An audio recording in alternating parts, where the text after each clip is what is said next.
Alright, hey Ranger fans. Yeah, that's right, back to cell phone again, unfortunately. But alright. Yeah, alright. This is gonna be my Dino Charge video for episode 1 and 2. That's right. 1 and 2. Because, well, A, they're continuation. Plus, my dumb butt. We forgot to do an episode 1. Alright, I'll do episode 1 first. And then I will work on episode 2. Because, well, there's plot lines.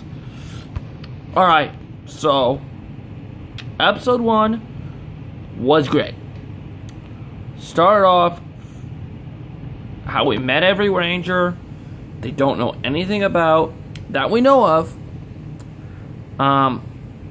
They don't know anything about being Power Rangers. They did an origin story in episode 1. It was basically an origin story. You know, it starts off and it's two ships, a smaller ship and a big ship. Big in the smaller ship, we meet the bad guy Sledge, who looks like a credible threat for Power Rangers. He looks like a badass. We also meet Fury, who seems kind of like a henchman, kind of like a Goldar role kind of character, but he does seem like he could be a badass. But then again, he could just be. He seems kind of like a Goldar character, where he seems like a badass, but always seems to get his ass kicked kind of character. So, well, jury's still out on him. Then we meet Poinsettia. I'm botching that so bad, probably. She just seems like a little bitch. She really, other than, you know, means behind reason for Sledge going after the Keeper who controls the Energems. I'll talk about Keeper here in a little while. But yeah, other than the fact that she's like the romantic, you know, for Sledge and motivation behind Sledge, the character really serves really no point in the plot that I see so far. So jury's still on her too. But Sledge, he seems like a badass. Now, the little putty-like characters, the Vilchax, Villix. Let's go with Villix. Really not much on them, but they did. One did get whacked across the ship, hit a wall, and blew up.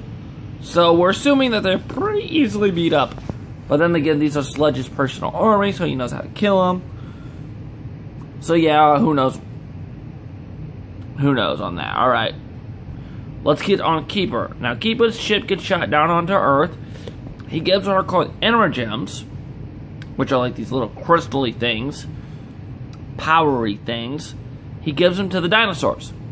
Now, of course, and then Fury comes down, Sledge sends, and Keeper, I like him as a character so far. Yeah, he looks kind of like a mix between E.T. and a few other things, but you know what? He seems pretty cool for a mentor-y style role. Alright, and well, basically, yeah. So then Fury gets into a fight with Keeper. Alright. And Keeper, for an alien thing, he kicked some ass. But he, of course, lost the fight. I'd say Fury actually won that fight. So maybe he's not a Goldar type character, but he hasn't fought the Power Rangers yet, either. Just their mentor. But okay, so, yeah. That means, so he gives the Energems to the dinosaurs, as I said, and then gives this crystal, weird-looking crystal, to Fury in the Energems box. And, well, apparently that crystal was a bomb, blew up part of Sledge's ship, making Sledge lose control, and it explains how we lost the dinosaurs. Now, kids, don't use that in school.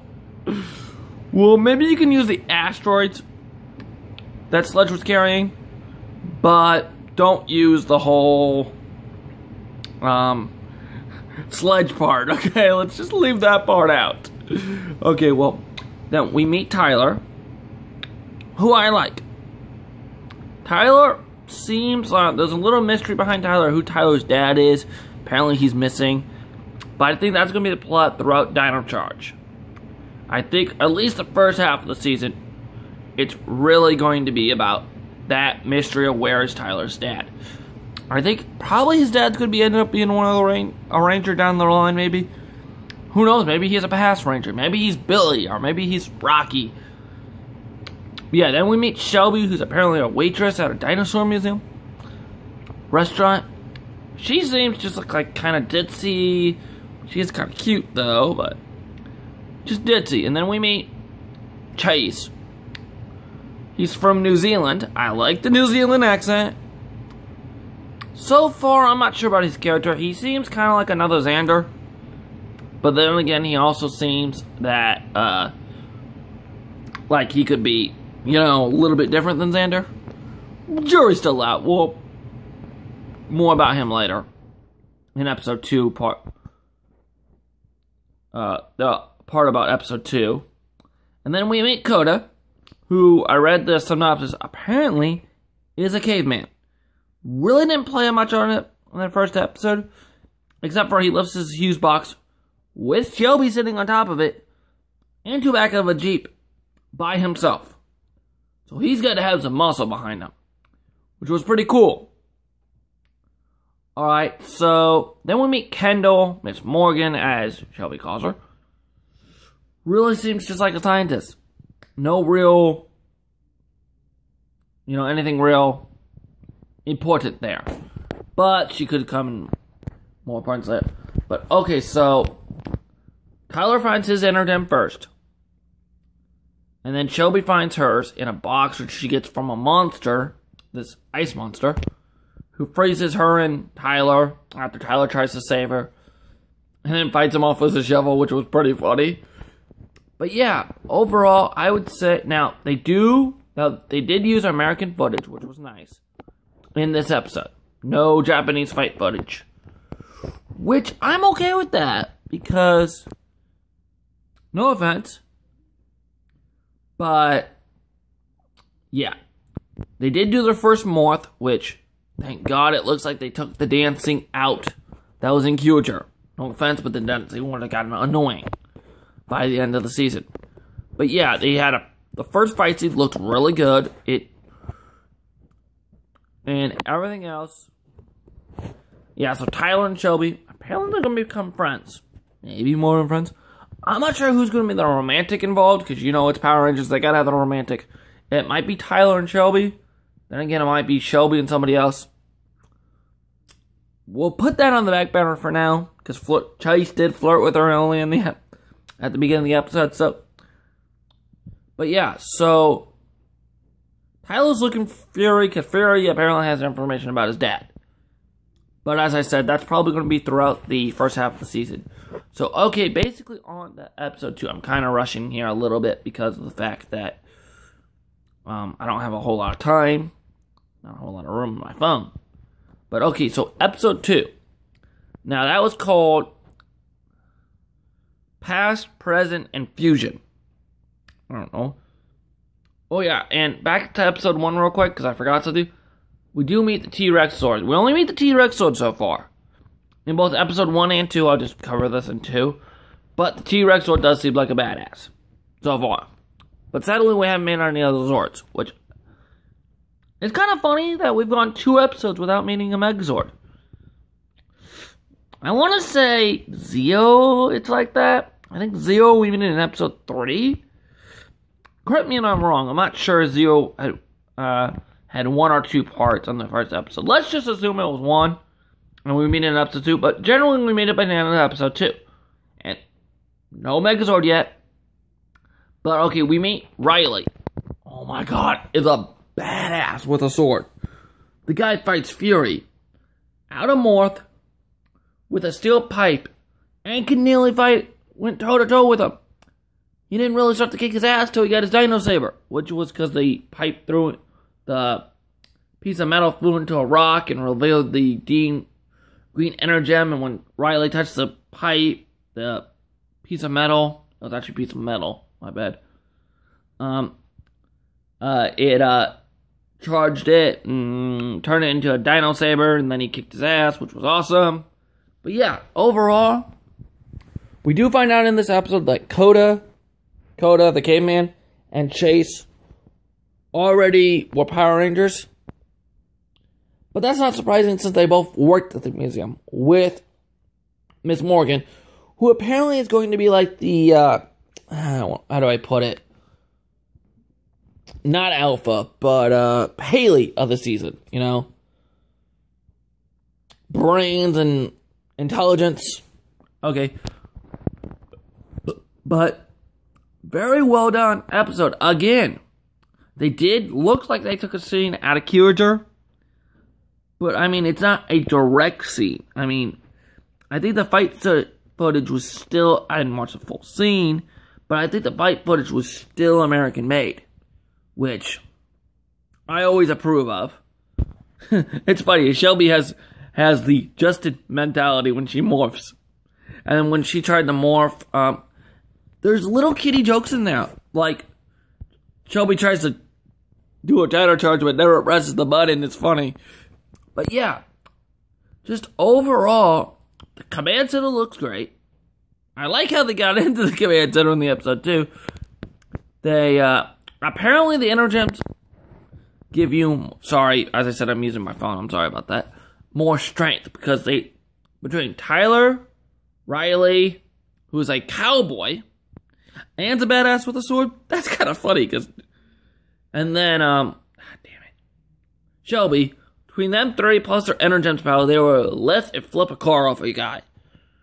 I see, that's impressive. But yeah, I mean, even though with the small little quirky stuff, Dino Charge has been really good so far. The question is, when are we going to meet the Megazord, Saban? I mean, it's already been 2 episodes, and we haven't even seen the Megazord. We've seen a Zord. A Zord. So, and we have all the Rangers, so come on, we gotta start getting Zords now. But they didn't reveal to the end of the episode that Sledge is around. So Sledge is probably going to play into, or maybe Points and Zeta is going to play into how the monsters grow big. I just want to know how they grow big, because there was some really interesting ways. Now I know a lot of people are not big fans of Super Megaforce and Megaforce, but the whole pointing the gun at them and they grow big, that was kind of okay. But Season 2 was better, but yeah. Still overall, yeah. But yeah, overall, I give the first 2 episodes 10 out of 10. They were very well done. They do remind me a lot of Mighty Morphin. I mean, it's just the way it was done. I guess because they got the Jude Lin or whatever, Chip Lin, back as the producer. And he does so much better than the guy they had in Samurai. First of all, I do wish that they would have let Coda and damn it, Chase find theirs on the show. But the way they did it was okay too. But I just kind of wish we would have saw the Megazord in this episode. But you know what? Maybe it'll get a badass reveal in episode 2. Because they said as you bond, your Zords will reveal themselves. I guess no one's really bonded that well. But I'm guessing that Chase and Coda have had their powers for a while. So why haven't their Zords bonded with them? You know? And yes, they can form a Megazord with Chase and Coda without Shelby's Zord. Because this is a 3 Zord Megazord. So yes, it is quite possible. But yeah, basically, again, episode 2 was very well done. The fight footage was great. It was great. I mean, I definitely suggest you guys watch it. I mean, definitely it's going to be one of those seasons I'm going to want to rewatch. Because it's very well done. I mean, even by Power Ranger standards, it's very well done. Alright, well, may the power protect you guys. Hopefully I'm getting a camera soon, within the next month or so I don't have to keep doing videos off my phone. I promise, though, after that, it's all hands on deck on videos, okay? I plan on... There's a lot more videos coming. I do have Dino Charge. Oh, yeah, and the morph. Very impressive. I love the morphing sequence from this season. Alright, well, I'm going to let you guys go. May the power protect you. And I promise, once I get a camera, I'm going to start pushing out videos the best I can, alright? But till now, I'm just going to stick with Dino Charge videos for now. Alright, peace.